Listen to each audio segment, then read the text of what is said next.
Mesdames, Messieurs, bonsoir. Merci de suivre ce grand entretien avec son Excellence le capitaine Ibrahim Traoré, président de la transition, chef de l'État.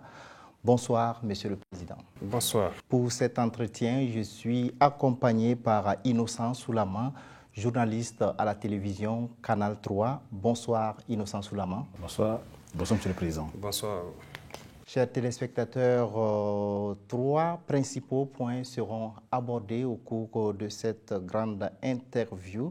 Il s'agit notamment de la guerre contre les groupes armés terroristes, des réformes de l'État et de la gouvernance et bien entendu des questions de développement. Monsieur le Président, merci de nous recevoir au palais de Koulouba pour parler de la situation nationale et de la conduite de la transition. Aujourd'hui, plus de 7 mois après votre arrivée au pouvoir, comment vous vous sentez avec cette tâche titanesque de reconquête du territoire national? Merci à vous. Comme vous l'avez si bien dit, une lourde responsabilité, une tâche titanesque, et due au contexte sécuritaire difficile. Mais nous rendons grâce à Dieu parce que jusque-là, nous tenons bon et nous pouvons dire que nous sommes galvanisés et l'espoir est là parce que à l'analyse de la situation actuelle et vu donc l'itinéraire emprunté, donc nous sommes rassurés, nous sommes convaincus que nous sommes sur la bonne voie et vu aussi ce que le peuple nous laisse voir, ça nous motive. Alors justement, lors de votre première grande interview avec la presse, vous affirmiez que la guerre n'a pas encore commencé. C'était en début février. Aujourd'hui, où en sommes-nous? La guerre a-t-elle commencé? Merci. Je vois qu'il y a eu beaucoup de polémiques autour de la question. Je peux dire aujourd'hui que nous sommes à l'introduction. Nous avons introduit la guerre. Voilà. Des phases plus intenses viendront. Mais pour l'instant, ça a été introduit, comme ce que vous pouvez constater avec des opérations ça et là. Mais des phases plus intenses viendront au fur et à mesure que nos capacités opérationnelles et surtout logistiques vont monter. Justement, ces derniers temps, l'armée mène régulièrement des frappes aériennes contre les positions des terroristes. La guerre est-elle seulement aérienne? Non, la guerre n'est pas seulement aérienne. Mais c'est plusieurs phases que je ne peux pas vous décrire ici. C'est tout un plan qui est là. Et il y a une phase importante. Et chaque étape, vous allez aussi sentir les changements. Aujourd'hui, certes, il y a beaucoup de frappes aériennes, mais au sol, les troupes progressent. Et comme vous pouvez le constater très souvent, ils sont à l'offensive vers l'ennemi. Et donc, ce n'est pas uniquement aérienne. Mais nous avons besoin aussi de cette phase aérienne pour le renseignement et l'appui. Justement, Monsieur le Président, parlons justement donc de la guerre et de sa notion. Beaucoup vous reprochent justement donc cette stratégie, la guerre, elle est coûteuse. Comment vous expliquez aux Burkinabés cette option? Mais la guerre, nous ne l'avons pas choisie. Elle nous a été imposée et nous la ferons. La guerre n'est pas coûteuse, elle n'est pas plus coûteuse que nos vies que nous perdons. Donc, il faut la faire. C'est la seule option qui est là. Voilà. Je ne sais pas si vous avez d'autres options, mais pour nous, c'est la guerre. On nous a attaqués, on se défend et nous allons nous défendre. Nous allons défendre notre territoire, coûte que coûte, vaille que vaille. Alors, dans cette guerre, Monsieur le Président, quelle est la situation sur le terrain quand on voit toutes ces offensives qui sont menées par l'armée burkinabé?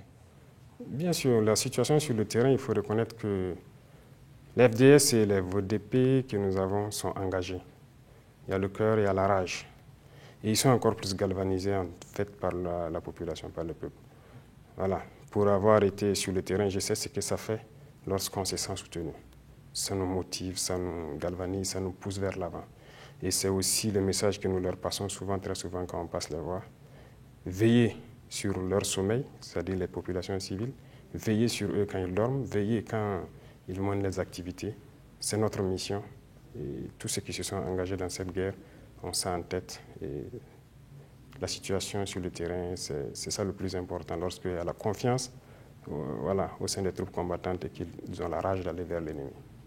D'accord. Alors, malgré cette offensive, Monsieur le Président, on a l'impression que les capacités des groupes armés terroristes restent importantes quand on se réfère donc aux récentes attaques comme celle du camp de VDP de Waïguya ou bien celle d'Ouragou. Alors, qu'est-ce que les Burkinabés doivent penser aujourd'hui? Bien sûr, il faut dire que nous avons pendant longtemps fait une erreur et d'évaluer, de minimiser la menace, notamment que ce soit l'effectif de l'ennemi ou sa capacité de nuisance. Je me rappelle souvent lorsque dans les centres des opérations, nous montons nos opérations, nous estimons dans une zone très vaste un ennemi de 200 combattants maximum. On faisait une erreur. On disait que c'était leur capacité de mobilité. Certes, il y a la capacité de mobilité, mais ils sont nombreux aussi. L'effectif est là. En témoigne, actuellement, nous ne sommes pas là pour faire un point de combien on a tué, mais on en tue beaucoup, mais nous sommes conscients qu'ils sont là. Voilà pourquoi nous sommes en train de recruter et nous équiper en conséquence. Quelle est justement donc la situation justement donc du territoire à votre arrivée aujourd'hui par rapport donc aux différentes opérations qui sont menées? Est-ce que nous avons aujourd'hui une bonne partie sous notre contrôle? Alors, c'est une guérilla, si on peut le dire. Le terrorisme, c'est une guerre d'infiltration. Depuis certaines opérations, il y a plusieurs zones où les terroristes, c'est-à-dire, ils ne sont plus basés. Mais nous ne les considérons pas comme conquises, parce que comme je l'ai dit, il y a plusieurs phases. Voilà. Il y a des zones où vous allez aller aujourd'hui tourner, il n'y a pas de terroristes. Mais nous n'avons pas encore permis à des populations de repartir là-bas, parce que nous attendons un certain niveau avant d'être sûrs de les sécuriser. Mettre un plan en place avant de les installer. C'est comme il y a plusieurs zones aussi où les populations sont retournées. Mais il y a des zones aussi où des populations continuent de se déplacer. Il y a plusieurs facteurs qui expliquent cela. Et nous ne pouvons pas tout de suite dire que nous sommes à tant pour cent ou ça, parce que même tout ce qui a été libéré, nous ne sommes pas installés. On ne part pas s'installer comme ça. On s'installe avec un minimum de précautions. Donc, le plus important, c'est d'attritionner l'ennemi au maximum. Qu'ils sentent que nous n'avons plus cette idée de tergiverser. Nous sommes prêts à affronter à l'offensive. Et c'est la seule manière de le fragiliser et maintenant de permettre aux gens de s'installer tranquillement. Alors, l'un des constats qu'on peut faire aujourd'hui, c'est que la majeure partie des attaques les plus importantes interviennent autour de l'organisation des grands événements. Quelle analyse vous faites de cette situation? Oui, c'est bien qu'on fasse cette analyse. Parce que cette lutte, c'est très grand.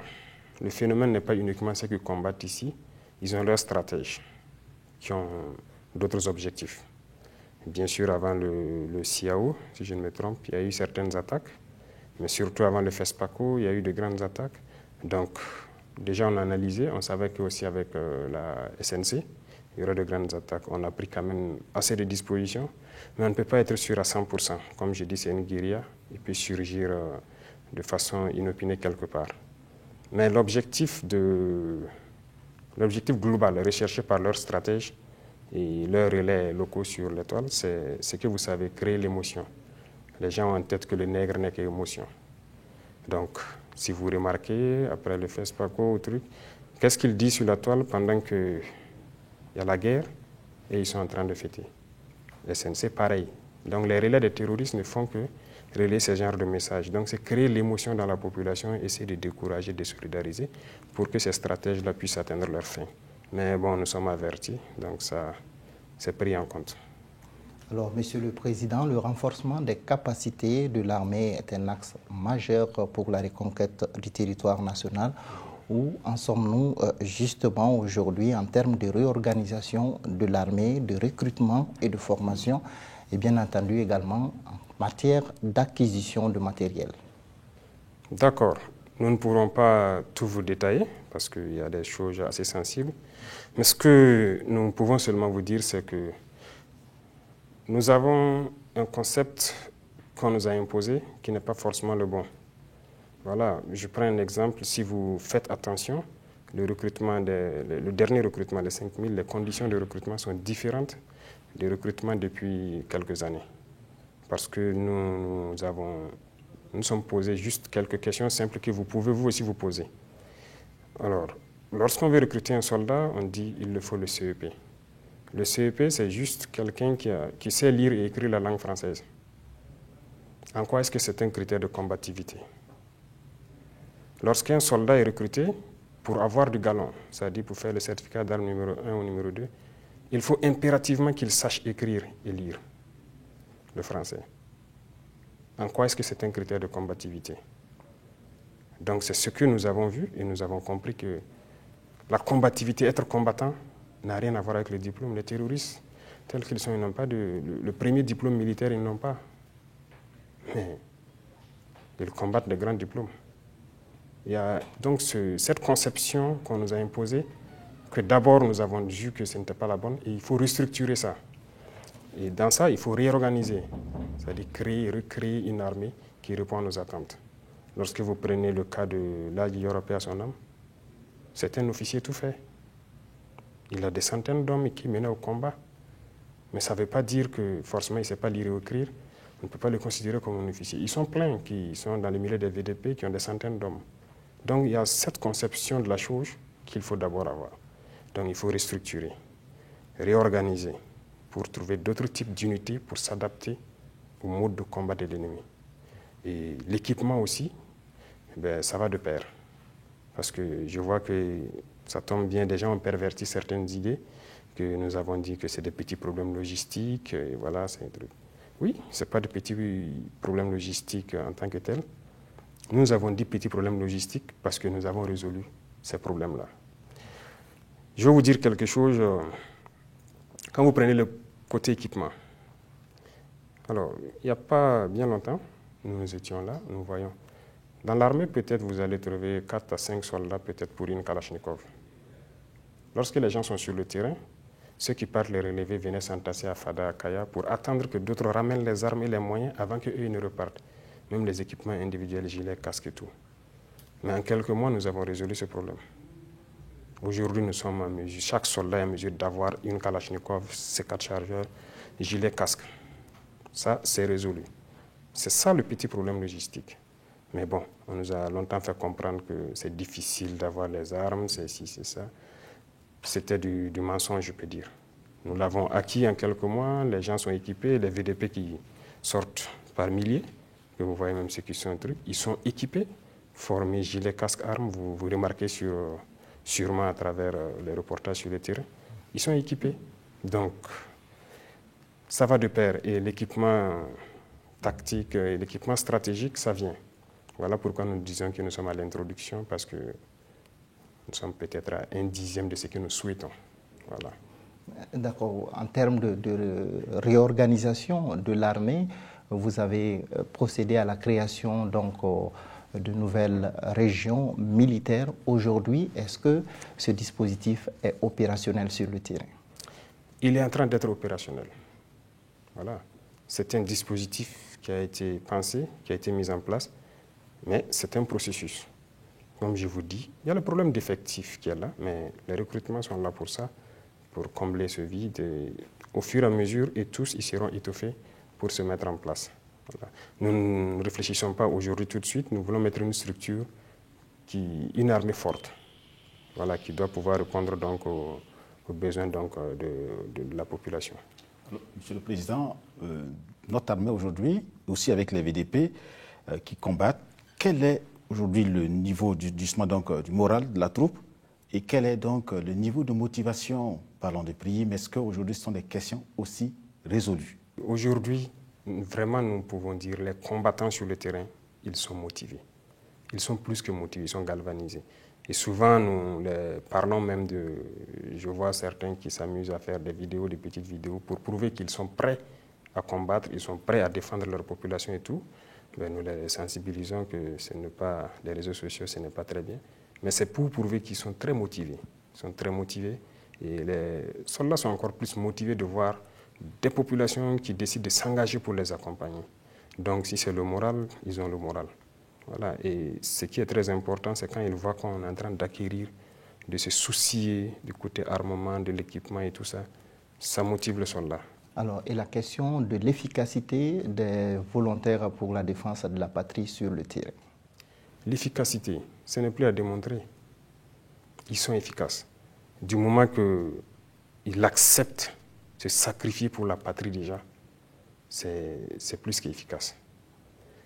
Nous leur donnons un b.a.-ba, mais il sera du devoir de ceux qui sont sur le terrain de continuer à les entraîner pour qu'ils deviennent encore plus professionnels. Sinon, les VDP, ils ont fait leur preuve. Il y a beaucoup de localités, vous entendez très bien, ils font leur preuve. Actuellement, ceux qui sont avec nos hommes, c'est mixé. Voilà, ils combattent très bien, et ils sont très courageux, ils sont très efficaces. Voilà.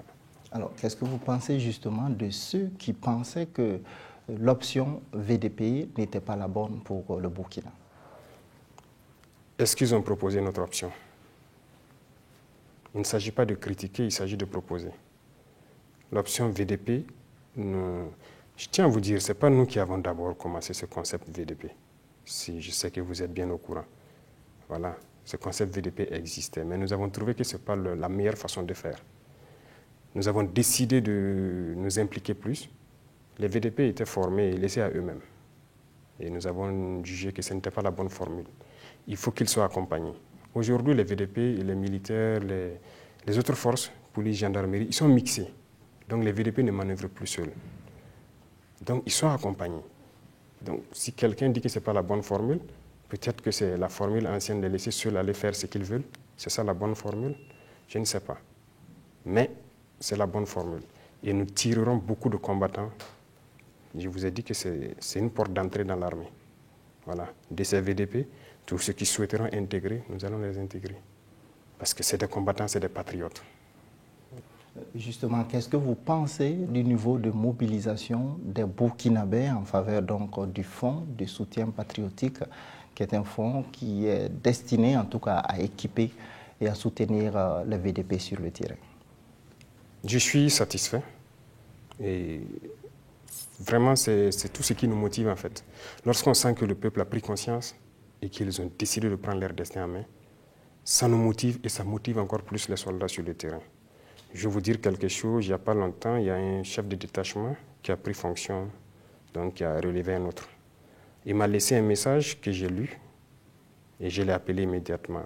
Il me disait qu'il arrivait dans ce village et les villageois là-bas ont cotisé, venu le remettre pour qu'ils transmettent, pour mettre dans le fonds de soutien de VDP. Et lui, il était très ému. Et quand il m'a dit, moi aussi j'étais très ému.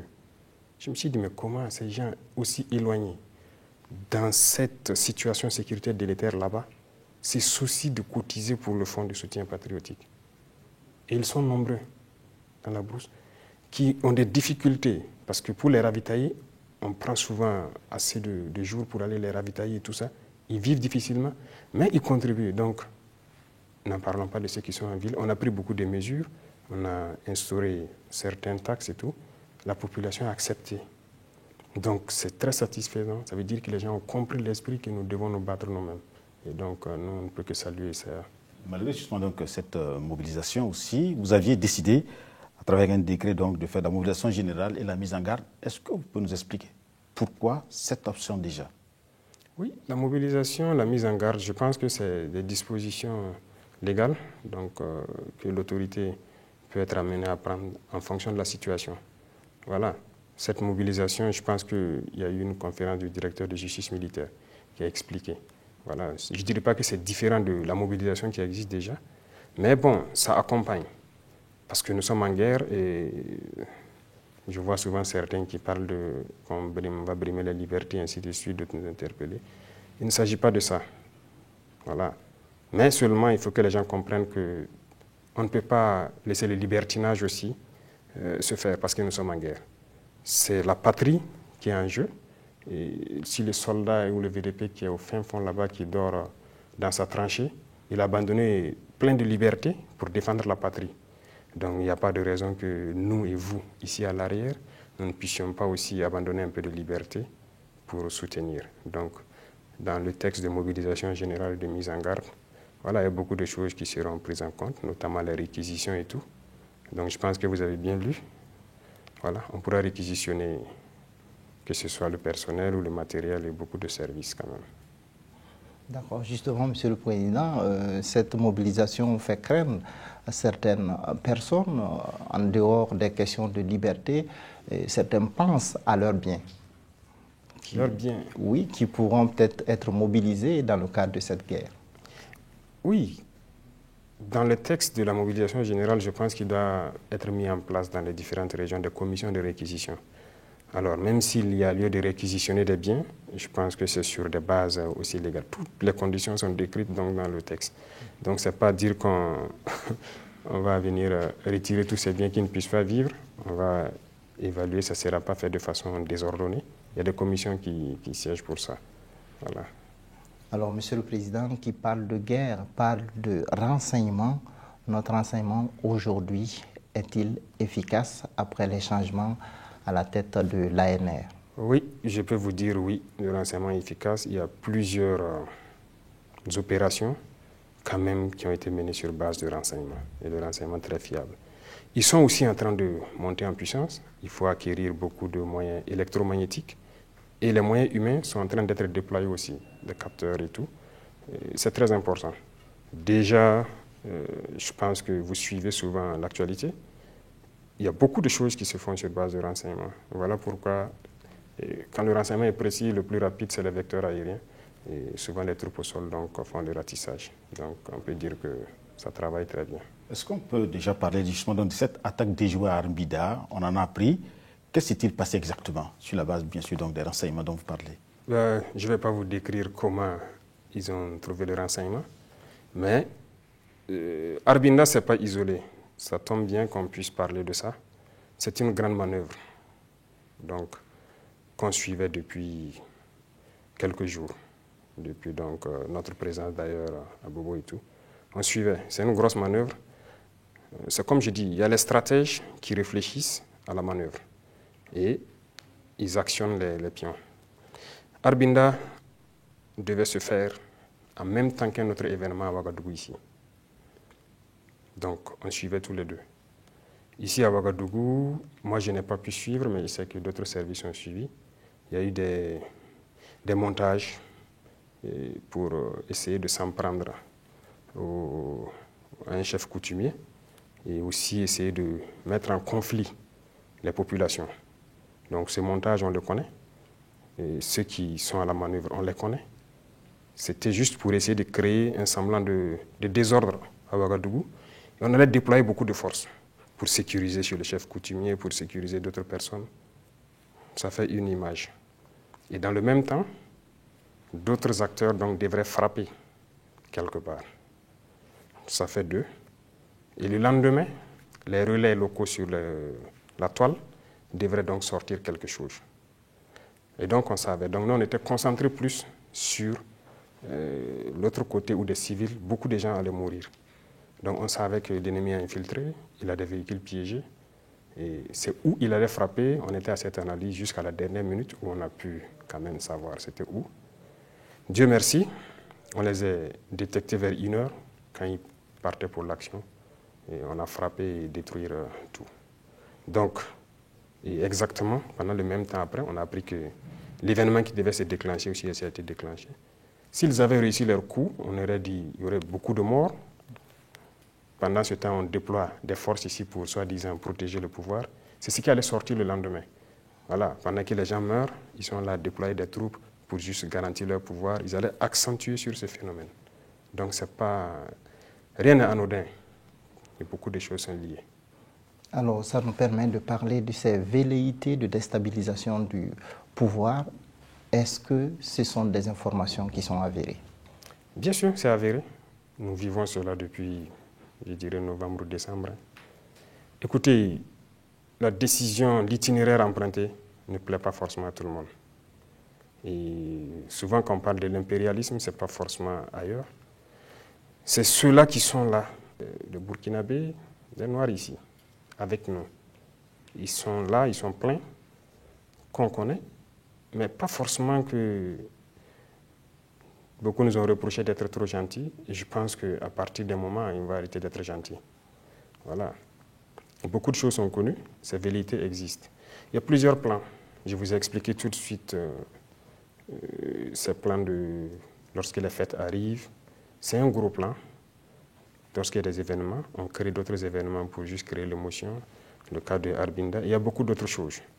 Voilà. De l'argent rentre, ça circule, on voit tout pour essayer de créer d'autres organisations, voilà, qui sont payées ainsi de suite. Mais je pense que la justice est souvent saisie pour certains cas, mais peut-être qu'on va mobiliser d'autres aussi pour leur permettre d'aller défendre la patrie au lieu de chercher à déstabiliser, parce que nous voulons être concentrés sur la guerre. Alors justement, Monsieur le Président, vous dites que les renseignements ont des informations sur ces personnes, des individus qui cherchent à déstabiliser le pouvoir en place. Est-ce que justement, il y a des arrestations ou des procédures en cours donc, pour pouvoir juger ces personnes? Ces personnes sont très intelligentes. Et ces personnes sont manipulées par des gens qui nous ont peut-être légué nos textes. De notre constitution jusqu'à notre droit et tout, bon, ce n'est pas nous qui l'avons créé, on a copié et collé.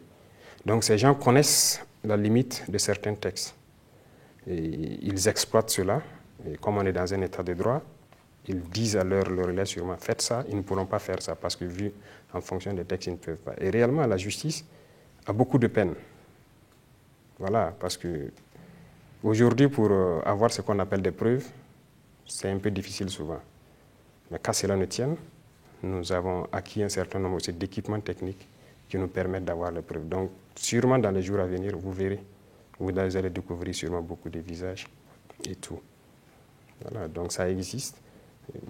C'est pour dire que même quand vous prenez la lutte, ce n'est pas exclu souvent que vous entendez des gens dire, des VDP qui se plaignent ou des villageois qui se plaignent, ils ont arrêté des gens, mais après on les libère. Oui, on arrête. Lorsqu'on nous alerte, on arrête, on remet aux EPJ. Mais s'il n'y a pas de preuve, parce que le villageois ne pourra jamais filmer le gars avec une Kalachnikov ou un truc, c'est ce que le terrorisme même exploite, nos textes. Il sait que tant qu'on n'a pas de preuves tangibles, on ne peut rien faire. Et donc beaucoup de gens sont arrêtés, mais libérés à la suite. Mais bon, ce n'est pas la faute à ceux qui arrêtent ou bien la faute à la justice. Ils se basent aussi sur nos textes, donc ça fait partie des réformes aussi.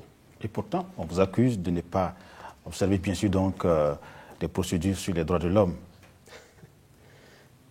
Les droits de l'homme. Je ne savais pas que j'étais accusé de ne pas observer des procédures. Je suis en train de l'apprendre. Sinon, si on ne respectait pas les droits de l'homme, il y a quand même plusieurs personnes qu'on avait déjà arrêtées, hein, beaucoup de personnalités, si on peut le dire ainsi. C'est parce qu'on laisse la justice faire son travail vraiment que voilà. Mais je vous ai dit, si certains débordent trop et que ça peut jouer sur la patrie, comme ce qui est en train d'arriver actuellement, nous allons nous excuser et en vertu donc d'autres textes tels que la mobilisation générale, nous allons permettre à d'autres d'aller défendre la patrie au lieu de trucs. Sinon, nous sommes de grands défenseurs des droits de l'homme. Le droit de l'homme, ça commence par quoi? Le droit à la vie. Nous sommes des soldats et tous ceux qui se battent, leur mission première, c'est quoi? C'est de protéger la vie. Si on nous dit qu'on ne respecte pas les droits de l'homme, ça c'est un peu malhonnête. Justement, Monsieur le Président, cette question nous permet d'aborder le sujet sur les allégations de violation des droits de l'homme actuellement au Burkina Faso avec la dernière attaque donc, qui s'est produite à Karma. Alors, qu'est-ce qui s'est-il exactement passé dans ce village situé à une vingtaine de kilomètres de Waïkouya? Alors, je vais profiter donc témoigner toute ma compassion aux victimes de Karma et à toutes les victimes du terrorisme. Ce n'est pas la première fois que ça arrive. Et je pense que actuellement, si je ne me trompe, le DGM et d'autres membres de l'exécutif sont en train de rencontrer certaines structures pour les expliquer un certain nombre de choses. Et aussi les dossiers qui sont déjà à la justice militaire et qui font l'objet d'enquêtes. Et les enquêtes sont en cours. On attend que les enquêteurs fassent leur travail et que les gens évitent de tirer des conclusions hâtives. En tant que chef de l'État, quel était votre ressenti quand vous aviez appris justement donc ce drame? Pour ceux qui me connaissent, on est forcément meurtri. Ça fait mal de voir ça. Voilà. Je pense que On m'a dit qu'il y a 136 corps qui ont été inhumés. Ça fait mal que des Burkinabés meurent, ça fait mal. C'est tout ce qu'on peut dire, mais il faut rendre justice. Il faut se préparer à retrouver ceux-là qui font ça. De même que tous ces drames qui sont déjà passés. Voilà. Donc la justice militaire, on ne cesse de les acculer, d'aller vite pour qu'on puisse agir. Souvent, c'est difficile pour eux. Il y a certaines zones où il y a eu des exactions où ils ne peuvent pas avoir accès facilement. Mais on fait l'effort, souvent, l'armée fait l'effort de les y amener, et de chercher à auditionner, d'enquêter et tout. Alors, des accusations sont pointées sur les forces de défense et de sécurité dans ce qui s'est passé à Karma. Qu'en dites-vous, Monsieur le Président? Ok, je vois que ça attire beaucoup, en tout cas, l'attention. Les accusations, c'est ce que je disais, il faut éviter d'accuser sans savoir ce qui s'est passé. Parce que tout est possible. Tout est possible. Dans l'armée, il y a ce qu'on appelle la perfidie. Et je pense que ça fait partie des modes d'action privilégiés de l'ennemi. Lorsqu'il est faible, quand il voit le rapport de force défavorable, il passe souvent par ces actions-là. Donc, quelqu'un qui sait ça et qui sait trop de choses qui peuvent se faire, on ne peut pas immédiatement accuser les forces de défense et de sécurité. Donc, c'est la prudence qui est de mise, laisser les enquêteurs aller jusqu'au bout avant de commencer à accuser qui que ce soit. L'objectif d'accuser les FDS, je ne sais pas c'est quoi, c'est de les casser le moral, d'essayer de les... Parce que c'est une manière de casser le moral. Voilà, et je ne pense pas que c'est la bonne chose. Sur Karma, on parle bien sûr donc d'allégation de génocide. Est-ce que c'est une réalité ou c'est de l'instrumentalisation? Génocide. Bon, j'ai entendu ce terme, d'autres se sont précipités pour le dire. Bon, peut-être c'est des gens qui méconnaissent ce qu'ils disent. Peut-être qu'ils ne savent pas ce que ça veut dire un génocide. Mais je pense que ces propos-là ne doivent pas attirer trop notre attention. Voilà. Et le Burkina est en guerre depuis bientôt 7-8 ans. Hein. Il y a eu plusieurs drames. Mais pourquoi on n'a pas parlé de génocide? Et subitement, on parle de génocide. Avec Karma, donc ça doit quand même tiquer les gens. L'instrumentalisation, ça est là, c'est clair. Voilà. Pourquoi commencer à accuser directement? Parce qu'on a dit qu'ils sont venus avec des pick-up, c'était les tenues de l'armée et tout, c'est ça? J'ai entendu des propos comme ça. Mais pendant cette guerre-là, l'armée a perdu ses blindés, l'armée a perdu ses pick-up, il faut le reconnaître. C'est avec l'ennemi. Les tenues, ce n'est pas nous qui les fabriquons. On paye les tenues de l'extérieur. Donc, combien de fois on a été attaqué par des unités qu'on croyait être nos propres unités? Demandez à ceux de Tueni. Des gens sont venus avec des blindés de l'armée jusqu'à rentrer dans la base, commencer à écraser des soldats, ils ont compris. Ce n'est pas nous. Hein? À Kadiel, il y a une attaque, on a ramassé des corps. 11 corps, croyant que c'était nos corps. C'est à Bourzanga que les gens se sont rendus compte que parmi les corps, il y a des corps de terroristes. Mais habillés de la même façon. Moi, je vous parle comme ça, je suis un témoin privilégié de la perfidie. Le 14 avril 2018, si je ne me trompe, vous pouvez fouiller Internet, il y a eu une très grande attaque à Tombouctou contre la base de la MINUSMA. Je pense que c'est l'une des plus grandes attaques. Lors de cette attaque, la base est grande. Il y a beaucoup de contingents, et la force est là. Mais l'ennemi a usé de la perfidie. Moi, j'ai eu la chance ou la malchance d'être dans cette attaque. Et on a vu beaucoup de choses. Donc, on ne peut pas a priori parler comme ça. Même toutes les forces étrangères qui étaient là-bas peuvent témoigner. Vous pourrez retrouver sur Arte un documentaire, je pense, qui parle de cette attaque.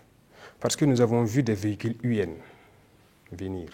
Mais ceux qui étaient dans le véhicule avaient notre tenue, avec des casques bleus.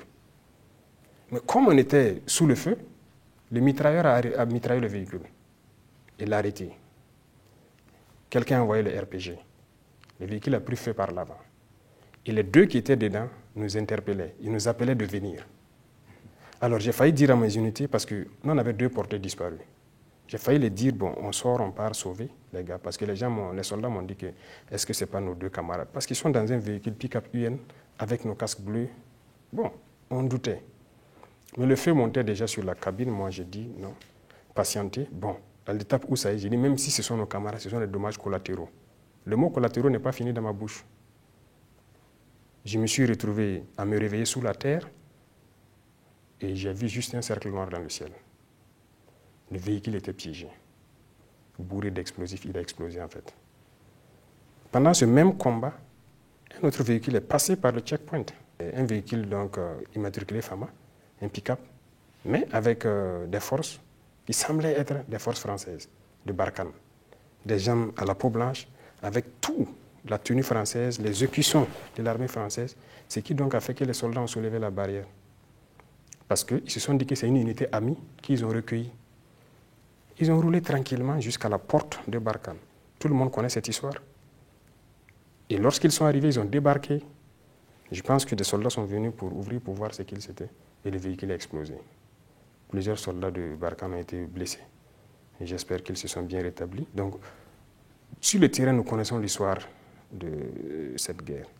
Et il faut éviter autant que possible de ne pas aller dans ce sens-là. Donc, on attend que les enquêtes finissent pour dire qui était là-bas, qui a fait quoi. Voilà, donc c'est des exemples, il y en a plein, vous pourrez vous renseigner. Monsieur le Président, votre ministre de la Défense a évoqué hier justement donc une coalition, la notion de coalition internationale contre le Burkina. Vous, chef de l'État, est-ce que vous assumez justement donc de telles notions? Assumer de telles notions, il s'agit d'analyser et d'observer ce qui se passe. D'abord, nous sommes en guerre et la guerre est arrivée à une étape assez importante. Et il y a des choses, c'est normal que les gens se posent des questions. Quand on prend le côté équipement, ils sont nombreux ces pays-là qui ont refusé de nous vendre l'équipement. Refusé catégoriquement. D'autres nous ont dit qu'ils ne vendent pas ce qui est létal. Ça veut dire les armes, ils ne vendent pas. Donc peut-être que c'est avec les cailloux qu'on va combattre l'ennemi, je ne sais pas. Et même ça, même ce qui n'est pas létal, en termes de blindés et autres, ils sont nombreux ces pays qui refusent de nous vendre. On s'est tourné vers d'autres pays pour acheter. Mais ils sont encore nombreux ces pays qui viennent s'offusquer pour qu'on ne parte pas payer avec ces États. Bon, ce genre de comportement, qu'est-ce que vous voulez? C'est compliqué. Aujourd'hui, vous avez parlé du terme génocide qui est sorti à un moment particulier. On regarde l'agissement de beaucoup de gens. Nous voyons certaines choses, mais seulement nous continuons de communiquer pour dire aux gens d'arrêter. Le peuple burkinabé a choisi son destin, d'assumer son destin. Il faut respecter ce choix. Voilà, donc c'est ce que nous pouvons dire. Le reste, c'est à nous de nous préparer à toute éventualité. Alors, cela nous donne l'occasion, Monsieur le Président, de parler justement des sources économiques de financement des groupes armés terroristes. Qui financent ces terroristes? Les terroristes, ils ont beaucoup de sources. Mais au fil du temps, nous découvrons aussi beaucoup de choses. Il y a des nationaux qui les financent indirectement sans savoir. Des gens qui les vendent des choses parce qu'ils payent cher. Ils ont l'argent. Donc, ça, c'est une source. Il y a nos bétails qu'ils vendent à l'extérieur, qu'ils achètent très bien. C'est une source. Il y a l'orpaillage qui est là. C'est une source. Et aussi, dernièrement, on a arrêté des gens à Ouagadougou. On était beaucoup étonnés. Ils viennent par lot entre 30 000 et 60 000 euros. Donc, ils ont cette devise étrangère, tout neuf. Et ces individus étaient venus de Djibo, d'Iguel Djibo, pour venir faire le change à Ouagadougou et repartir. Bon, on se demande donc d'où vient ça. Donc, plusieurs fois, on a intercepté ces cas-là avec des devises étrangères. Et ça se pose beaucoup de questions quand même. Donc, ils ont du financement, ça c'est sûr. C'est sûr. D'accord. Alors, ça nous donne l'occasion aussi de parler de la violation de l'espace aérien par des aéronefs. Ce n'est pas des cas nouveaux. Alors, aujourd'hui, le phénomène se poursuit? Oui, je pense que le ministre en a parlé hier, non? Ça se poursuit et nous ne manquons pas de notifier souvent à ceux-là qui sont les auteurs. Parce que nous, dans la plupart des cas, nous arrivons à identifier les aéronefs et souvent, il nous arrive de les interpeller. Ça arrive même à la deuxième attaque de Ougarou. Voilà, les soldats sont là, vous pouvez vous renseigner. Dans la veille, dans la soirée, ils ont été survolés plusieurs fois par des aéronefs. Il y a 3-4 jours de cela au Sahel, il y a eu des survols. Voilà. Et souvent, donc, on identifie l'appareil et on fait des écrits pour dire clairement votre appareil est venu, il a fait ci, il a fait ça. Et il faut arrêter parce que ce n'est pas intéressant. Donc, ça continue. Est-ce que justement l'armée burkinabé a les moyens donc d'intercepter ou de détruire ces aéronefs? Oui, actuellement il y a ces moyens. Nous pouvons le faire, voilà, même si on ne les a pas déployés. Mais nous partons du principe que autour de nous, il y a des pays amis qui ont aussi des partenaires. Et peut-être que c'est pour les besoins de ces pays, je ne sais pas. Mais nous communiquons d'abord, nous dialoguons. Et nous les disons, si vous êtes en train d'opérer en faveur des unités amies de ces pays, il faudrait nous dire à l'avance. Et si vous avez besoin de rentrer dans notre espace, il faut aussi nous prévenir en fait. Voilà. Nous n'interdisons pas quelqu'un de rentrer dans notre espace, mais si on est prévenu, on sait que vous passez par là pour un besoin particulier.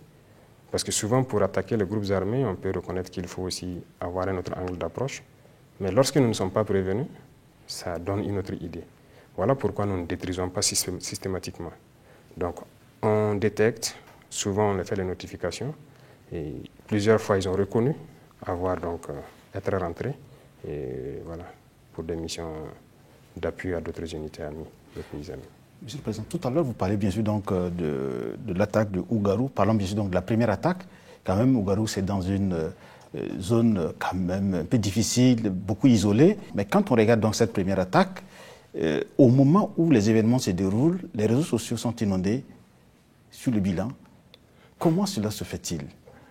Bon, je n'ai pas réussi à suivre, mais quand même, il y a des gens autour de moi qui suivent les réseaux sociaux qui me disent. Et nous avons appris des bilans pas possibles.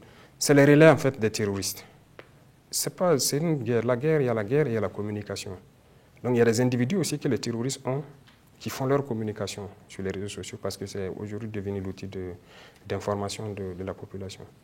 Et donc ces individus, les premières heures, je pense qu'on m'a rendu compte que 100 morts ou quoi, c'est leur souhait. Voilà, c'est cette propagande aussi qu'ils font pour les terroristes. Et bon, j'ai dit, ne tirons pas de conclusion, on reste, on attend ce que l'unité sur place va communiquer parce que des renforts partaient. Donc les renforts sont arrivés, ils ont fait le constat et ils nous ont envoyé le point. Donc 33, j'ai dit, vous confirmez 33, dit oui. Est-ce que les autres sont présents? Tous les autres étaient présents. Les blessés, est-ce qu'ils sont évacués? Ils sont à Fada. Donc, quand on voit ce qu'ils ont publié au départ, bon, c'est leur souhait. Il y a une façon de minimiser la puissance de feu de notre armée basée à Ougarou.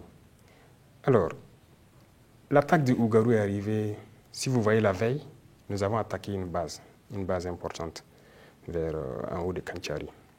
Et je pense que c'est une réaction à cela.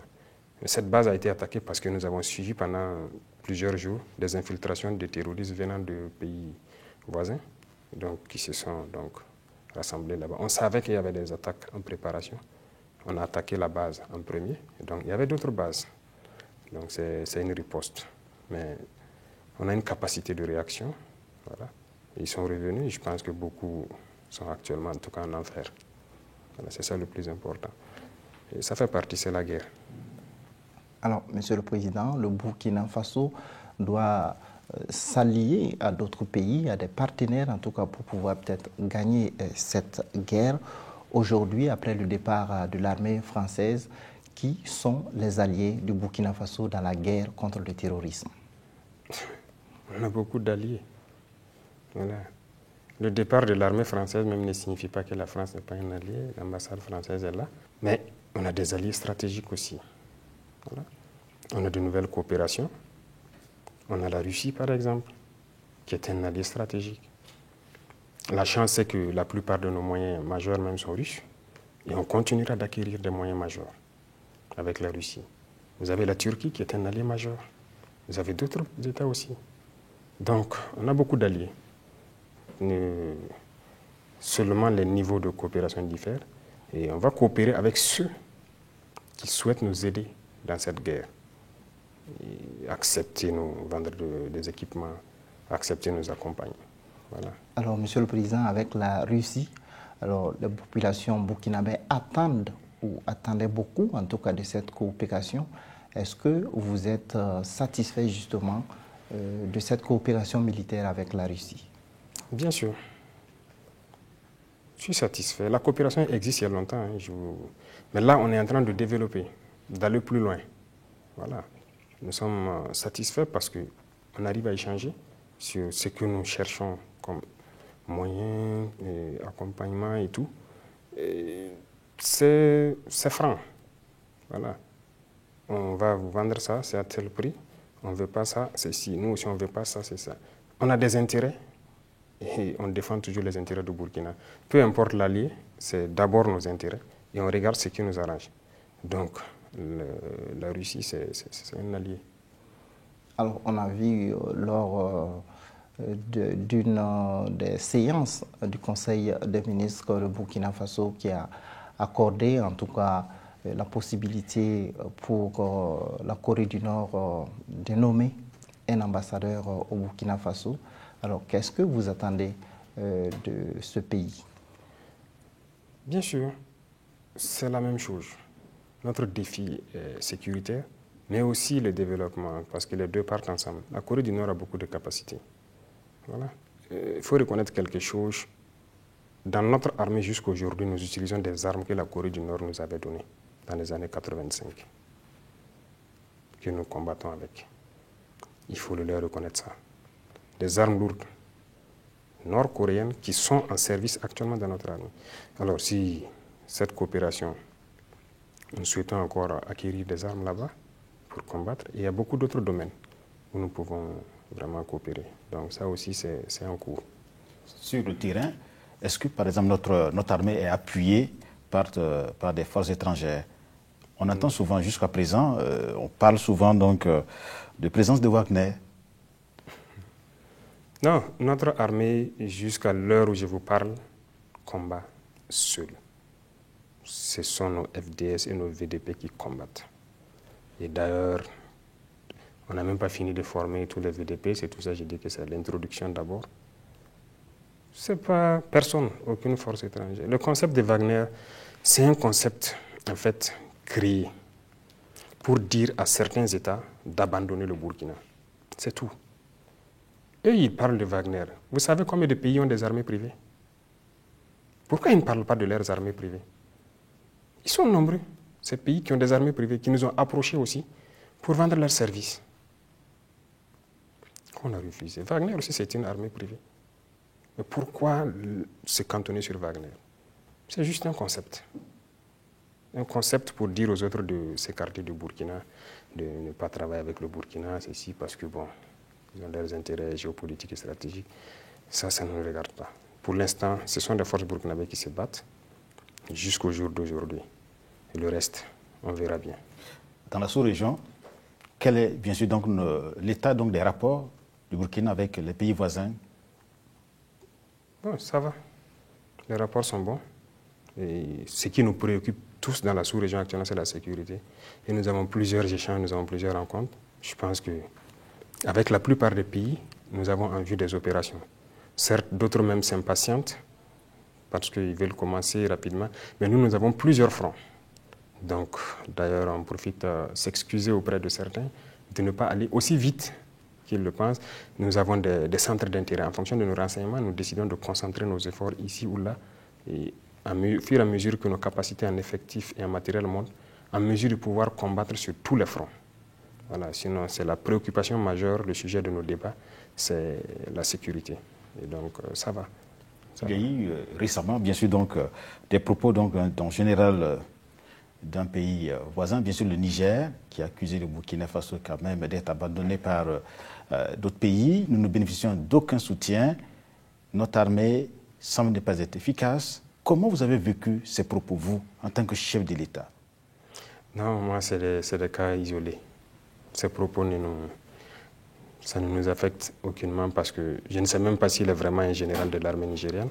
Parce que l'armée nigérienne, les combattants de l'armée nigérienne, comme je le dis, et nous, on se respecte bien, on travaille bien ensemble. Donc, si quelqu'un est loin des combats, il raconte d'autres choses. Bon, ça n'engage que lui. Hein. Nous, qu'on soit isolés ou abandonnés, mais on se bat. Notre peuple nous soutient. C'est d'ailleurs très bien. Tout ce que nous achetons, c'est au budget national. C'est le peuple qui contribue. Voilà. Et c'est une fierté. Ces propos de ce monsieur, il ne faut pas trop prendre en compte. Voilà. Alors, le Mali et le Burkina, c'est un tandem qui marche bien dans la lutte contre le terrorisme? Bien sûr, ça marche très bien. Aujourd'hui, je peux dire que ça marche très très bien. Et nous arrivons à opérer ensemble. Les aéronefs burkinabés rentrent au Mali, le renseignement aussi, ça est là, on partage. Les aéronefs maliens rentrent, souvent même quand ils sont fatigués, ils peuvent se reposer à Ouaga ou à Bobo. Et quand ils veulent, ils repartent. Donc, c'est devenu le même territoire. Voilà. Ils peuvent même stationner autant qu'ils veulent ici. C'est le même ennemi qui bouge entre nous deux, donc ça se passe très bien. Voilà, donc il n'y a pas de souci sur ce plan.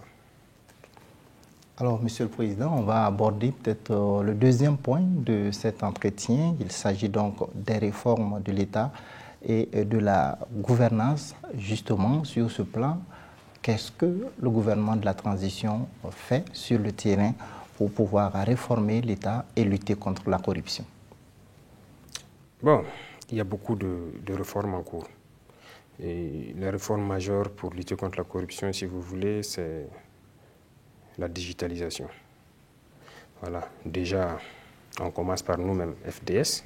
Je pense qu'il y a une application qui a été testée à Ouagadougou pour ceux qui ont pu circuler, le e-contravention, qui a été créé pour déjà que les citoyens puissent payer lorsqu'ils sont amendés, si on peut le dire, qu'ils puissent payer directement au trésor à travers une application, que l'argent ne circule pas.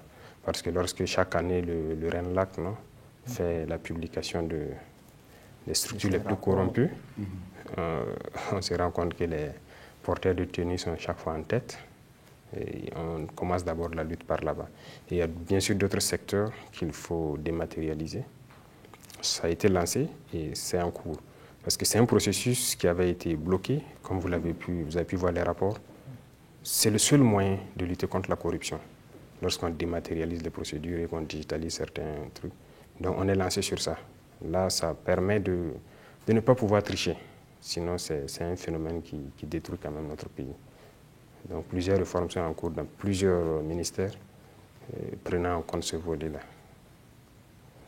Alors, toujours sur ce plan, la cession de certaines mines, notamment celle de Tambao et de Ineta, donc, sont considérées par certaines personnes, certains analystes, comme étant des cas de corruption au sein du gouvernement. Bon, nous avons entendu ces analystes-là. Qu'est-ce qu'ils proposent, ces analystes? C'est trop facile de s'asseoir sur un plateau et débattre de très mauvaise foi, peut-être. Qu'est-ce qu'ils proposent? Quand on prend Inata, Inata est abandonné depuis longtemps. Vous savez qui exploite Inata? Ce sont les terroristes. Peut-être que ça ne plaît pas à ces gens-là qu'on donne Inata à quelqu'un. Peut-être c'est pour ça qu'ils s'offusquent. Sinon, je pense que ça a été clairement, la procédure est claire. Ce n'est pas cédé, le montant même du permis a été diffusé, je crois. Ils vont payer, ce serait les mêmes conditions, ils vont payer les mêmes taxes, l'État a ses intérêts dedans, ils vont faire les infrastructures au profit de la population. Tout ce qui doit être fait doit être fait. Et d'abord, pour exploiter Inata, il faut sécuriser Inata. Donc, sûrement qu'on va même plus nous aider à pouvoir sécuriser ces zones-là, à mesure qu'ils s'installent. Ceux à qui on donne en tout intérêt, c'est qu'il y ait la sécurité. Mais si quelqu'un voit ça comme un problème et qu'on n'a pas été assez clair, toute la paperasse est là, ils peuvent prendre et puis se rassurer que toutes les procédures ont été respectées. Voilà ce que je peux dire. Sur le plan politique, récemment, vous avez rencontré les acteurs politiques qui sont venus exprimer leur soutien au président de la transition, au chef de l'État. Quels sont vos rapports aujourd'hui avec cette classe politique? Non, c'est des Burkinabés comme tout le monde. On reçoit presque tout le monde, il n'y a pas de problème. Ils sont venus exprimer qu'ils soutiennent. Je dis juste que le soutien doit être sincère. Voilà. Je pense que quand je les ai rencontrés, j'ai dit ça dans la salle. Il ne s'agit pas de proclamer, il s'agit de prouver, de faire. Et j'espère qu'ils vont le faire et soutenir sincèrement. Est-ce que vous avez l'impression justement qu'ils sont sincères? Moi, je ne peux pas avoir l'impression. Si je dis que j'ai l'impression, on va dire que c'est subjectif, c'est pas... Voilà. C'est à eux de me prouver. Il faut qu'ils posent des actes pour prouver qu'ils nous accompagnent. Voilà. Peut-être que si demain, la classe politique cotise pour venir donner que c'est la contribution de tous les partis politiques à l'effort de guerre, je serais très content, j'aurais vu quand même un acte concret. Voilà. Et beaucoup d'autres choses. Qu'est-ce que vous attendez d'eux, concrètement? Qu'ils participent. Je les ai dit qu'ils participent à la lutte contre ces groupes armés.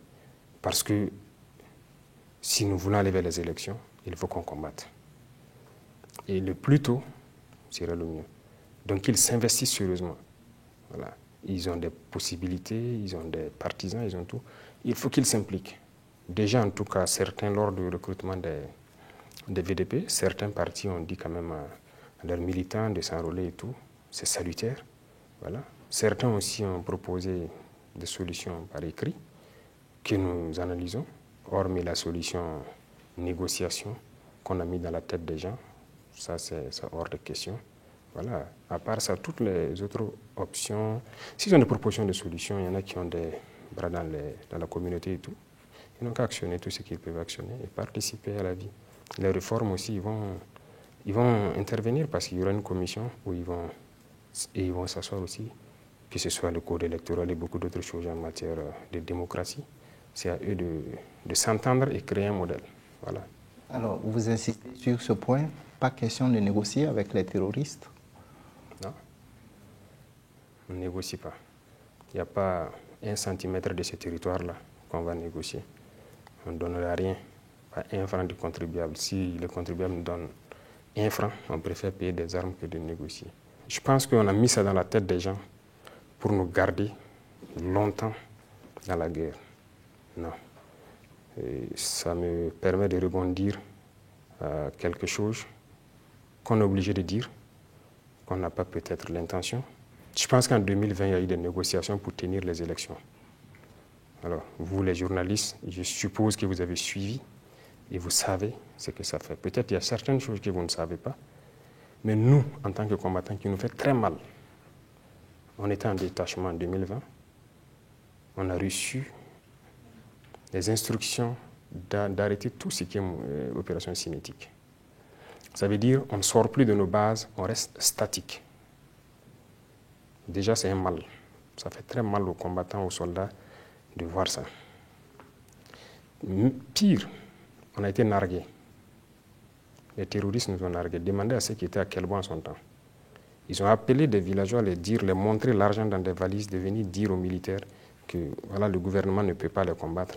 Ils négocient avec eux, ils ont même donné l'argent. Voilà ça, ils sont venus nous dire. Donc de venir dire aux militaires et aux VDP de déposer les armes. Les gens sont vivants, vous pouvez vous renseigner. Et ceux qui forçaient sortir en son temps, il y a des militaires qui ont été punis.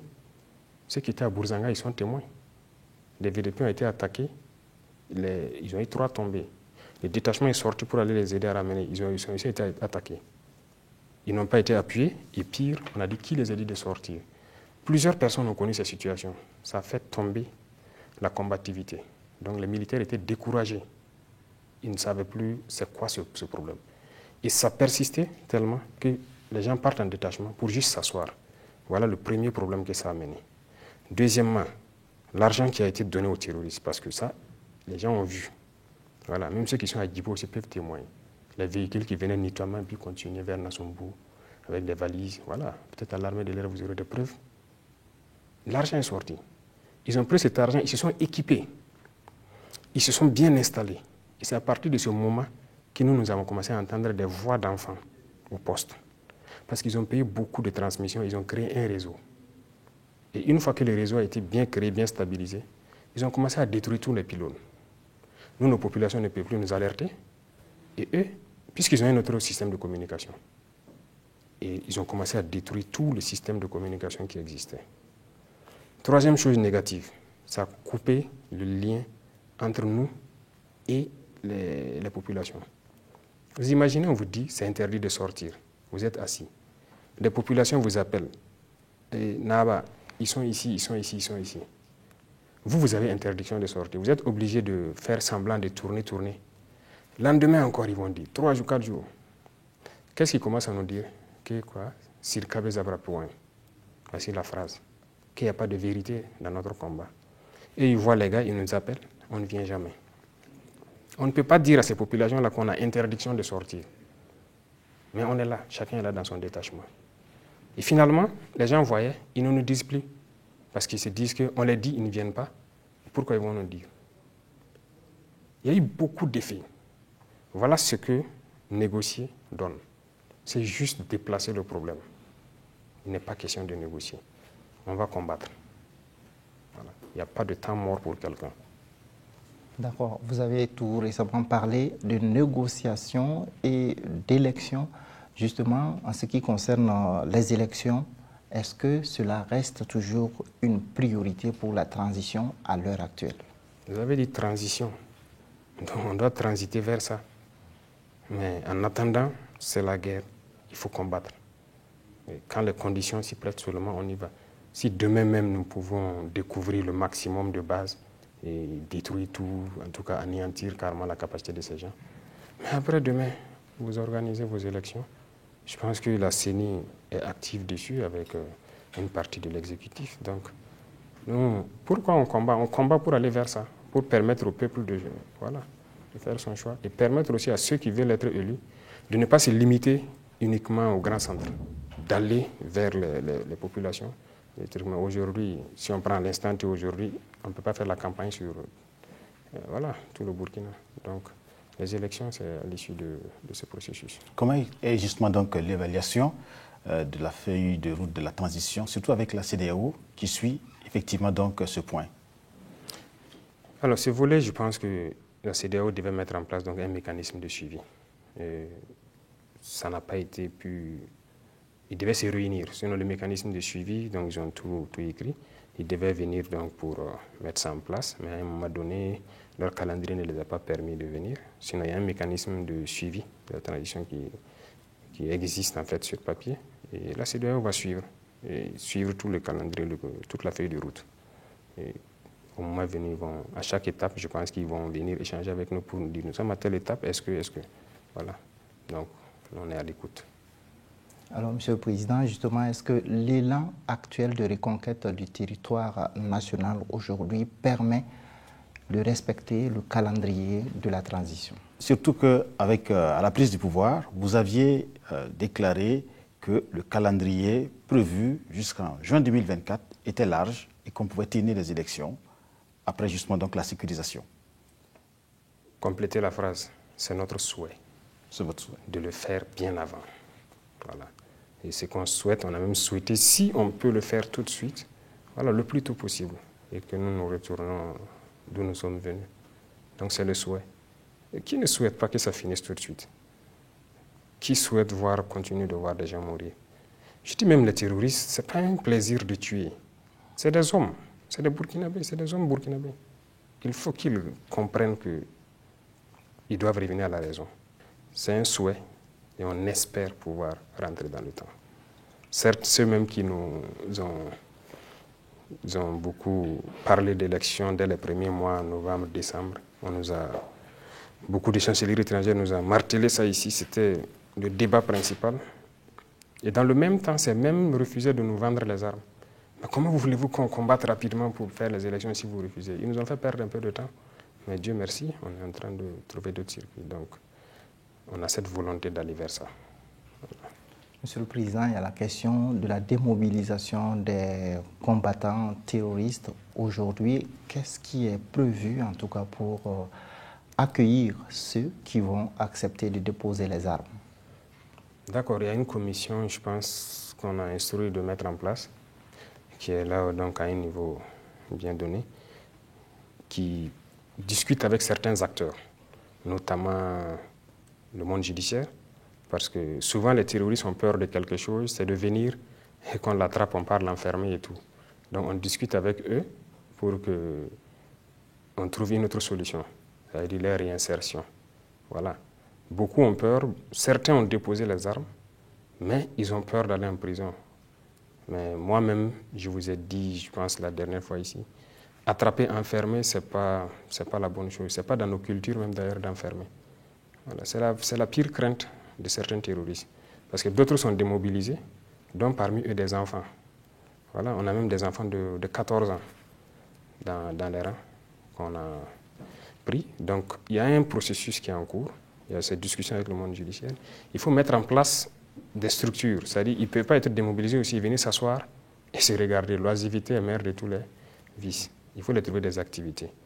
Dans ce sens, dans certaines zones, on est en train de vouloir créer des zones de pâturage avec de l'agroforesterie, c'est-à-dire des arbres fourragers qu'on va essayer de faire quand même, délimiter des zones et en faire des zones de pâturage parce que ces arbres sont bien donc pour les animaux. Et dans plusieurs autres domaines d'activité, en fonction de ce que chacun voudrait exercer, on va les permettre d'exercer.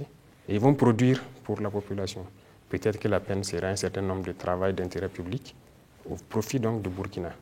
Voilà, on est en train de voir, même pour les prisonniers qui sont en prison actuellement, j'ai dit au ministère de la Justice de voir donc avec voilà, nos magistrats pour qu'on puisse mettre à profit la peine travail d'intérêt public au lieu de prendre enfermé dans le noir et on nourrit, bon, ça nous fait perdre assez quand même. Dans ce sens-là, qu'attendez-vous justement donc des leaders communautaires? Bien sûr, on a eu beaucoup de rencontres, hein. Certes, souvent ce n'est pas médiatisé, on a eu beaucoup de rencontres. L'attente c'est à eux de faire revenir à la maison, d'assurer. Ces questions sont revenues justement. Certains ont dit qu'il y en a qui veulent revenir mais ils ont peur d'aller en prison. Non, il faut les rassurer qu'il y a une commission qui est en place, qui discute avec le monde judiciaire pour trouver une solution, pour que ça ne soit pas ce qu'ils pensent. C'est pour les réinsérer et trouver autre chose. Donc les leaders communautaires doivent jouer ce rôle-là, de pouvoir faire revenir à la maison beaucoup d'enfants qui sont égarés, qui sont partis là-bas sans savoir de quoi il s'agit, ou bien par pauvreté ou truc, qu'il y a des possibilités de revenir. Et on a créé le centre d'appel. Certes, il y a les alertes qu'on a souhaité que ça vienne là-bas maintenant, mais il y a aussi ceux qui appellent par ce numéro-là pour déposer les armes et tout. Et les leaders communautaires aussi sont au courant. Donc leur travail, c'est d'inciter les jeunes qui n'en peuvent plus de rester dans la brousse, qui se sentent égarés, qui ont envie de revenir, de revenir. Et nous donnons toutes les garanties de pouvoir les encadrer et les reconvertir. Voilà. Monsieur le Président, que pensez-vous de ces Burkinabés qui ont de la difficulté à accepter que l'on puisse accueillir des terroristes, des gens qui ont tué d'autres Burkinabés? C'est vrai que ce sentiment d'accueillir des gens qui ont tué d'autres Burkinabés, ça existe, ça peut exister. Mais il s'agit de la communication. Voilà. Il faut qu'à un moment donné, les gens parlent de pardon, de tout. S'il accepte de reconnaître son tort, qu'il était sur le mauvais chemin, beaucoup avouent. Ils disent tout ce qu'ils ont fait comme mal, ils regrettent et tout ça. S'il est prêt à travailler pour produire pour cette population-là, je pense que si on explique, si on arrive à bien communiquer, les gens pourront pardonner. Voilà. Les gens ne sont pas forcément aussi méchants que ça. Alors, parlons à présent des questions de développement. Alors, le gouvernement de la transition travaille sur plusieurs chantiers, notamment des programmes en matière d'agriculture, la bataille de l'eau et justement le secteur de l'élevage. Quelles sont vos actions prioritaires dans ces différents domaines? Non, c'est comme vous le constatez, nous avons dit que le développement, c'est l'une des causes de cette guerre aussi. Pourquoi on a pu instrumentaliser les jeunes, c'est parce qu'ils n'ont rien à faire. Et ils ne mangent même pas à leur faim. Quelqu'un qui n'a pas à manger, c'est compliqué. Donc voilà pourquoi nous avons mis l'accent sur l'agriculture, l'élevage et l'accès à l'eau potable. Et ça doit permettre de résoudre beaucoup de problèmes. On a beaucoup de programmes d'agriculture qu'on a lancés et aussi l'APEC qui va prendre en compte beaucoup de projets communautaires dans le sens de l'agriculture et de l'élevage. Pour l'eau, on a déjà lancé une centaine de forages, mais on voit que c'est minime parce que vraiment le manque d'eau au Burkina est criard. Donc nous allons continuer autant que possible pour chercher à creuser le maximum de forages, réhabiliter le maximum de barrages pour permettre aux gens de travailler. Parce qu'on a beaucoup de barrages les digues ne sont pas bien, c'est en train de céder un peu partout. Il faut reprendre tout ça. Et c'est uniquement au bord de cette eau. Pendant longtemps, on a fait les barrages posés, mais en fait, ce n'est pas exploité. Donc nous voulons exploiter sous ces paramètres-là et permettre quand même aux Burkinabés de manger à leur faim. Les questions d'infrastructure sont également des priorités pour le gouvernement de la transition, la construction de routes. Je pense vous avoir dit à un moment donné que j'étais témoin privilégié du départ des hostilités à Djibo. J'y étais depuis 2014, si je ne me trompe pas, où les jeunes manifestaient pour la route, par exemple, Djibo-Kongoussi. Et comme il n'y avait pas de solution, s'il n'y a pas de route, on ne peut rien exporter. C'est-à-dire, ils produisent, mais ils ne peuvent pas envoyer vers la ville. Il n'y a pas de route, ça pourrit, ils font quoi? Ils ne peuvent rien faire, ils n'ont rien, ils n'ont pas de revenus. Donc la route participe même à cette guerre. Et ça va désenclaver beaucoup de zones. Beaucoup de gens sont dans certaines zones, ils produisent, mais par la route, ils ne peuvent pas accéder. Donc on a décidé de lancer plusieurs routes. Les routes de Fada-Matiakwali jusqu'à la frontière du Niger, Fada-Bogandé, la route de Titao, on souhaite aller jusqu'à Djibo, pourquoi ne pas continuer jusqu'à Dori tant qu'on aura le financement. Kongoussi, Djibo aussi, ça a commencé. Les études, il fallait réévaluer les études. Ils viennent de finir cette phase. Donc les travaux sont en train d'être lancés. Et au sud, à l'ouest, il y a beaucoup de routes que nous avons commencé et que nous allons continuer de réaliser. Voilà. Certains pensent que la transition, le gouvernement de la transition devrait se concentrer justement uniquement sur la guerre, et achever cette guerre et puis laisser les questions de développement donc, au gouvernement élu qui s'installera après. C'est la conception qu'ils ont de la guerre. La guerre, c'est un tout. Il y a les armes, mais aussi le développement. Et l'infrastructure fait partie. Je vous prends l'exemple d'une route au Mali que j'ai connue. La route Tombouctou-Gundam. Vous savez combien de soldats burkinabés on a perdu sur cette route? Les soldats maliens, la MINUSMA, beaucoup d'hommes sont morts sur cette route. Mais le fait d'avoir bitumé cette route, la criminalité a cessé sur la route. Peut-être que ceux qui étaient là à faire les attaques revendiquaient ça. Ils avaient besoin de ça peut-être pour respirer, pour pouvoir maintenant déposer des armes, travailler et pouvoir faire passer leurs marchandises. On n'en parle plus. Ça, c'est très important. Et si les gens ne font pas attention à ça, la route contribue beaucoup à lutter contre le terrorisme. Le développement, c'est impératif. Comment l'ennemi a pu agrandir son réseau de renseignement? Vous trouvez un jeune homme qui est là du matin au soir, il ne peut pas avoir 100 francs. Il est assis au kiosque tous les jours, il négocie 100 francs pour boire du Nescafé. Les terroristes identifient ces gens-là. Ils viennent les voir. Ils leur disent, bon, tu prends ce téléphone, je te donne 30 000 francs. Ton rôle, quand tu vois les FDS sortir, tu nous appelles, tu dis et tu donnes la direction, c'est tout. Vous pensez que quoi? Il va prendre. Il va prendre. Et il va les renseigner. Ils ont un grand réseau de renseignements comme ça. Ils sont au courant de tous nos mouvements. C'est quoi? Ce n'est pas la pauvreté. Mais il faut travailler à ce que ces jeunes hommes-là aient quelque chose à faire. Et la chose la plus facile pour nous, c'est de produire. L'agriculture, les délais sont courts, c'est plus facile. Donc voilà pourquoi nous cherchons le financement pour encourager ce genre de projets de développement, pour que les jeunes ne se lancent plus. Ils seront nombreux qui, lorsqu'ils auront quelque chose à faire, même s'ils renseignent l'ennemi, maintenant il n'est plus obligé de prendre leur argent parce qu'il a quelque chose d'autre à faire. Il va arrêter ça. Donc c'est un tout, la guerre. Monsieur le Président, est-ce que l'or sorti du sous-sol burkinabé profitera désormais aux Burkinabés? Bien sûr, c'est l'objectif principal aussi. Nous avons beaucoup de mines industrielles et il faut le dire désormais peut-être, il y a des États qui exploitent nos sols ici, qui refusent de nous aider. Nous les avons interpellés plusieurs fois et j'espère qu'ils vont comprendre l'appel. Mais hormis ça, je vous disais tout de suite que l'or profite à l'ennemi. Donc nous sommes en train de réorganiser l'orpaillage traditionnel parce que c'est beaucoup de tonnes d'or qui sont produites d'abord par l'orpaillage traditionnel mais qui échappent au contrôle. Et donc ça doit nous profiter. L'exploitation industrielle, on va aussi, il y a le code minier qui est en relecture, c'est presque fini. On va revoir ça. Parce que nous produisons de l'or, mais nous n'avons aucune réserve d'or. Bon, ça pose beaucoup de questions du pourquoi toutes ces années on n'a jamais pu penser à ça. Mais nous sommes à ça actuellement. Chercher à produire nous-mêmes, les semi-mécanisés, on a écrit les textes pour ça. On encourage ça, c'est dans le même sens qu'on a aussi fait des textes pour faciliter la création des PME et tout ça. Voilà. On espère que les Burkinabés pourront s'organiser, se réunir pour exploiter notre or et pour que ça nous profite.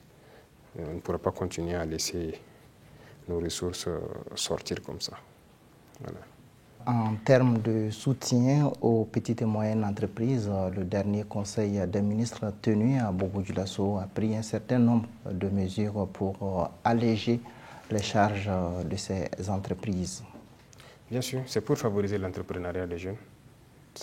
Il y a beaucoup de dispositions dans le texte, si vous lisez. Je sais que beaucoup de gens ont peur. Ils sont un peu emmerdés lorsqu'il s'agit de créer une entreprise. Le droit d'enregistrement, le TVA, bon, les 2 premières années, ce n'est pas évident de bien fonctionner. Donc le ministère des Finances a fait une évaluation où vient un certain nombre de taxes qu'on a tout annulé pour permettre aux jeunes de pouvoir créer librement des entreprises et de pouvoir grandir parce que c'est un secteur quand même qui va employer beaucoup de gens. Donc c'est l'idée comme ça, c'est l'objectif. Alors, Monsieur le Président, nous sommes quasiment à la fin de cet entretien. Alors, que pensez-vous aujourd'hui de la mobilisation citoyenne autour de la transition? À quelques centaines de mètres d'ici, il y a des groupes de jeunes qui veillent jour et nuit sur la transition. Est-ce que vous êtes au courant? J'ai appris ça. Je ne vais pas dire que je ne suis pas au courant. Et je passe souvent aussi par le même... vous voulez parler du rond-point? Oui. Je les vois. Et je suis touché quand même. Je suis touché parce que c'est ça qui nous motive. C'est ça qui motive tous les combattants sur le terrain. Quand ils savent que le peuple est mobilisé derrière, ça ne peut que vous encourager à travailler pour le peuple. Parce que nous n'avons que de compte à rendre qu'au peuple. Et nous ne ferons que ce que le peuple souhaite. Donc s'ils ont compris notre mission, ils ont compris la trajectoire, eh bien nous sommes très contents. Donc cette mobilisation, on salue et on dit aux gens de continuer à maintenir la flamme et de veiller. Parce que l'impérialisme a beaucoup de plans dans son sac. Donc on salue cela. Aujourd'hui, quel message vous avez à l'endroit des Burkinabés à cette étape de la guerre et de la reconquête du territoire national? D'abord, le message, c'est que les gens puissent se mobiliser et veiller sur ce qu'on est en train d'entreprendre. Inviter certains Burkinabés à être prudents et à se départir des manipulations. Parce qu'il y a d'autres qui sont là, qui ne prient actuellement que de voir le chaos. Et on invite ces individus-là à se départir. Il y a beaucoup de choses que nous savons. Il ne faut pas qu'ils croient que nous ne savons pas. Nous savons et nous n'avons pas peur. Et si jusque-là on observe certains, il y a une limite à toute chose. Ces individus qui sont en train de chercher à perturber pour attirer notre attention ailleurs pendant qu'on doit se concentrer sur la guerre, et bientôt, je pense que ça doit s'arrêter. Et ceux qui continuent de soutenir, nous les remercions et nous les encourageons dans ce sens-là. Parce qu'ils soutiennent la transition, mais c'est surtout les combattants sur le terrain qui doivent libérer cette patrie-là, qu'ils soutiennent et ça les motive, ça les galvanise. Merci. Merci à vous, Monsieur le Président, d'avoir répondu à l'ensemble de nos questions. Innocent Souleymane, merci donc de l'accompagnement pour cet entretien. À vous, chers téléspectateurs, merci d'avoir suivi cette interview avec le chef de l'État. Restez en compagnie de nos programmes.